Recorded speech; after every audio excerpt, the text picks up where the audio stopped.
Hi, I'm Emma Roberts and I'm an EFT master, one of only 29 in the world. EFT stands for Emotional Freedom Techniques, and it's a technique that I've been using for about 8 years in my work as a therapist. I'm really excited to be doing this today, to be introducing you to this, because it's a technique that you can actually take and you can use for yourselves. You don't need to go and see a therapist or anything. You can just take it and run with it, hopefully with the 15 minutes that I'm going to teach you now. EFT is basically about tapping on specific points around your body, on your face and on your torso. They're endpoints to energy meridians, which are also used in acupuncture, and in essence it's an emotional form of acupuncture. It's incredibly easy to learn. All you need to do is to tap whilst you're tuned in to a thought or an emotion or a physical sensation. It works alongside absolutely anything, whether you're choosing to go down the medical model for your healing process or the complementary model, or either, or both, bit of each. It'll work whatever you're doing to support your process. It works with emotions and physical issues, and I'm going to show you how to work with both of those today. So with me today is Alison, who's my visitor who knows absolutely nothing about EFT and who's going to be very brave and take this chance with us. So, welcome Alison. Hi Emma. So EFT is a two-part process. It involves what we call the setup and then the sequence. I'll teach you how to do the setup. It involves working with the negative issue that you're talking about, and in your case we've discussed you want to work with anxiety because you need to find a new strategy for dealing with it. And then adding a positive affirmation onto the end of it. Now, it doesn't matter if you don't believe a word of it. Most people don't believe the words that we're going to use. They're very Americanized, but just go with it anyway, okay? If we take anxiety as our topic, if you like, for today, we rate it on a scale of 0 to 10 as to how you're feeling right now, how strong it is right now. Probably about 5, I would say. Okay. And are you feeling that anxiety in your body anywhere? Yes, here. In your stomach? Okay, good. So if you want to just follow me, and we'll start with the setup. So tapping on the side of your hand, use your dominant hand. Are you right-handed, left-handed? Right-handed. Okay, so use your right hand to tap on this point here, where you deliver a karate chop to somebody if you were going to do something like that. Okay, and we say what's called the setup statement, and we repeat it 3 times. Just go with it, even if you don't believe it, okay? It doesn't seem to matter if you don't believe it, and I'll explain the purpose afterwards, okay? So say with me, even though I have this anxiety... Even though I have this anxiety... I deeply and completely love and accept myself. I deeply and completely love and accept myself. Even though I have this anxiety... Even though I have this anxiety... I deeply and completely love and accept myself. I deeply love and completely accept... Okay, are you alright for me to tap on you? Sit in front of me. There's anxiety, all these emotions. Just stay with me. Keep your head up and look at me, that's it. All these emotions. These emotions. These surprising emotions. Yeah, I wasn't expecting this. But I am okay. I really am okay. All these emotions. Take a deep breath in and out. How are you feeling right now? Calm. Calm. Okay. And the tears?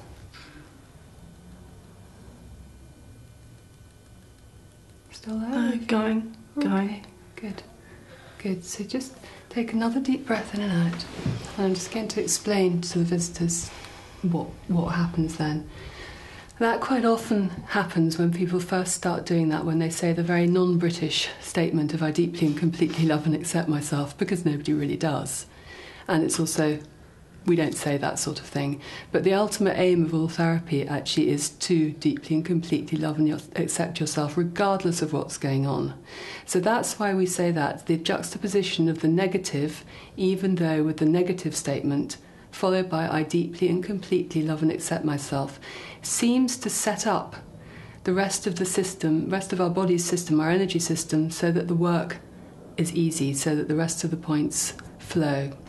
So you may find when you're doing this on your own that the first time you do it, you get a similar response to Alison. Some people do, others don't.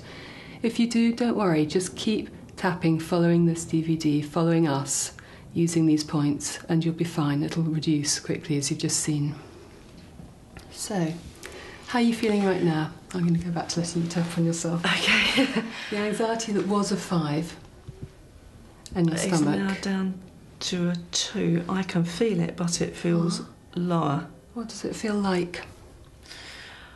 As if something slightly clenched in there. Okay, so go with me. And what you want to do is always use your own words. So I'm going to use Alison's words here. Even though I have this clenched anxiety in my stomach. Even though I have this clenched anxiety in my stomach. I deeply and completely love and accept myself. I deeply and completely love and accept myself. Even though I still have some of this clenched anxiety in my stomach. Even though I still have some of this clenched anxiety in my stomach.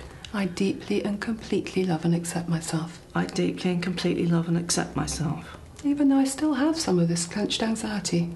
Even though I still have some of this clenched anxiety. Right there in my stomach. Right there in my stomach. I deeply and completely love and accept myself. I deeply and completely love and accept myself. Okay, good. That's the setup. That aligns the body for the rest of the work to happen. Opens the door. It's like having your batteries put in the right way. Okay? So now taking the same 2 fingers, we'll just work round the points on your face, okay? First one's the beginning of your eyebrow. Doesn't matter which side of your face, but it's best not to cross your face. Certainly when you're watching me, okay? This anxiety. This anxiety. On the side of your eye, on the bony bit, this anxiety. This anxiety. Under your eye, on the bony bit, this anxiety. This anxiety. Under your nose, this anxiety. This anxiety. On your chin, this anxiety. This anxiety. On your collarbone, we say tap where you'd knot a tie. That sends a vibration down both collarbone points. This anxiety. This anxiety. Under one arm, in line with your bra strap. This anxiety. This anxiety. And then on the top of your head, sort of in the middle, where you'd wear a hairband maybe. This anxiety. This anxiety. Okay, and take a deep breath in and out. And I want you to tune into that clenched feeling in your stomach and tell me what's happening with it. How are you feeling? Much calmer. Good. Now, there are a few things that are important to know about this, one of which is that it's quite dehydrating, this work. You need to drink a lot of water. If you ever get stuck on your work when you're working on your own, drink a glass of water and then come back to it and you'll find it'll be much easier. The other thing to do is to remember that if something seems to get worse, which can occasionally happen, you have to keep tapping. If you keep tapping, it will reduce, and it just means that you've hit another rather deeper layer, and that's good. Okay, I'm now going to teach Alison how to use this to clear a physical issue. And you can use this on anything, whether it's chronic pain or whether it's a injury, result of an injury or surgery that you think is just there for life that you can't do anything about. Actually, if you work with EFT around it, you will get changes. It may not release it completely, or it may do, but try it on absolutely everything because it won't do any harm. Okay? So, Alison, you were talking to me earlier about something going on in your right shoulder. Yeah. I had part of the latimus dorsi muscle removed from my back due to breast cancer surgery. Yeah. And what's happened, of course, is that all my other muscles now have to work a lot harder. Okay. My muscles around here have become very, very guarded, so very, very tense. Okay.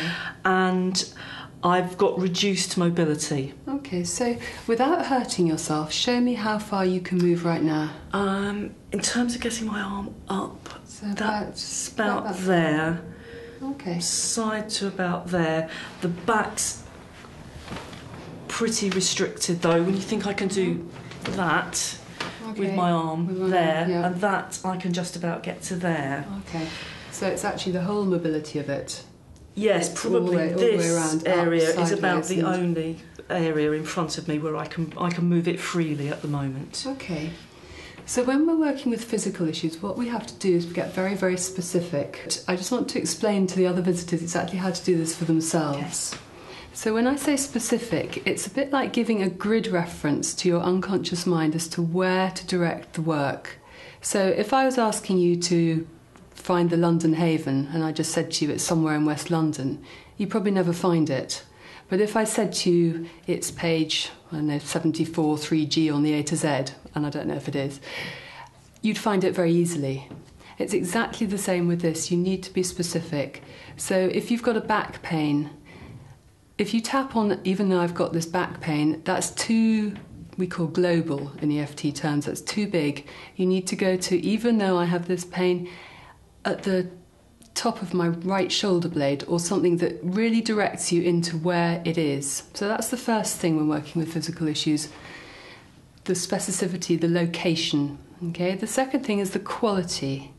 Pains have different qualities. They can be hot, they can be aching, they can be throbbing, they can be dull. Notice how you're describing it for yourself. Alison just described that as guarded. Her muscles are guarded. Okay? And then rate the intensity of it right now when you're working with it on a scale of 0 to 10 as to how it feels right now when you're beginning that work. So I haven't asked Alison that yet, and we're just going to go through that with her to check that we've got the right language for her. Okay? So we know it's your right shoulder. Is that right? Yeah. Is it more at the top of your right shoulder, or? It's right in here, and that's quite a sharp pain. So we're going to do this from two different approaches, but we'll start off with that sharp pain and see what happens. The other thing to notice when you're doing this work with yourself is pains move. Bizarrely, a pain that starts off on the left shoulder blade can move to the right shoulder blade, or it can move to your neck or whatever. Just when that happens, chase it. We call it chasing the pain. Follow it using the same rules that I've just taught you. Okay? So, Alison, tapping on the karate chop. Even though I have this sharp pain, just there in my right shoulder, I deeply and completely love and accept myself. Even though I have this sharp pain, just there in my right shoulder, I deeply and completely love and accept myself. And once more, even though I have this sharp pain, just there in my right shoulder, I deeply and completely love and accept myself. Okay, eyebrow point. This sharp pain just there in my right shoulder. Side of your eye. This sharp pain just there in my right shoulder. Under your eye. This sharp pain just there in my right shoulder. Under your nose. This sharp pain just there in my right shoulder. On your chin. This sharp pain just there in my right shoulder. And on your collarbone where you've not a tie. This sharp pain just there in my right shoulder. Under one arm, and the sharp pain just there in my right shoulder. And then on the top of your head. This sharp pain just there in your right shoulder. Okay, and a deep breath in and out. You looked like there was quite a lot going on for you with that. Yes, because I was trying to work out, because I can't feel the pain in the front anymore, and it felt as though I moved down here. Okay. To the elbow, and then towards the end. All right. Here. And where is it now? At the end, or? Just move it gently. I don't want you to do any damage. I don't know where it is, to be honest with you. Okay. For me to be able to move my hand right the way across to my bottom of my spine, whereas I couldn't get it beyond my hip before I tapped. Fantastic. Well, it's still it's stiff here, but there is a difference in that it's stiff rather than it being painful. Okay, if it's all right with you, we'll leave your arm at that point now, and you can continue with it. And one of the ways I would suggest working with it is to go back to the surgery and look at your feelings around that time about having had to go through that. Right. You know, and for some people, and I don't know if this is you or not, some people may feel angry or frightened or all sorts of things when they go back to that memory. Tap to clear those emotions, and often the physical will just release. So to sum up, EFT can be used on absolutely anything. You can use it on your physical issues, on your past negative memories, talk your way through them and tap at the same time. You can work on your emotions. The key thing to do here is to just use it. It doesn't matter whether you believe it or not. It really doesn't seem to make any difference at all. It's the most amazing tool, and everybody can use it safely and easily to support chemotherapy, to support radiotherapy. It goes with anything. We often say we're not a proud therapy. And I'd just like to thank Alison very much for taking part in this and braving the session with me. Thank you.